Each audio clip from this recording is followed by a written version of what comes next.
ఓ తండ్రి తన కుమారుడు చేపనడిగితే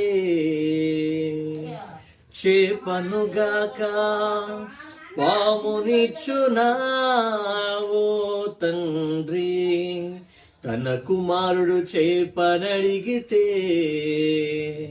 చేపనుగాక పామునిచ్చునా?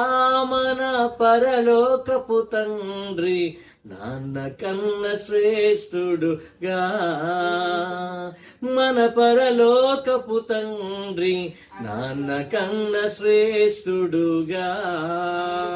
ఈరోజు ఈ లోకంలో ఉన్నటువంటి తండ్రి తన కుమారునికి ఈ లోకంలో ఏదైతే ఉన్నతమైనది ఉన్నదో అది ఇవ్వడానికి ఇష్టపడేటటువంటి వారుగా ఉంటారు. అలాంటిది పరలోకపు తండ్రిగా ఉన్నటువంటి ఆయన నువ్వు కోరుకోకుండానే, నువ్వు ఊహించిన దానికంటే, నువ్వు ఆలోచించిన దానికంటే అధికమైనవి ఇచ్చేటటువంటి నీ తండ్రి అయిన దేవుడు ఆయన నీకు సమస్తాన్ని ఇవ్వడానికి సిద్ధంగా ఉన్నాడు. నువ్వు అడగకుండానే ఆయన ప్రాణం ఇచ్చి ఈ లోకంలో నీకు రక్షణ ఇచ్చి పరలోక రాజ్యంలో స్థానం ఇచ్చారు. ఈరోజు నీ జీవితంలో కూడా అనేకమైనవి దేవుడు ఈవులు ఇవ్వడానికి ఆయన సిద్ధంగా ఉన్నారు. నువ్వు నమ్మి ఆయన సొంత రక్షకునిగా అంగీకరిస్తే చాలు, అవన్నీ నువ్వు పొందుకుంటావు. అట్టి కృప దేవుడు మనకు అనుగ్రహించును గాక.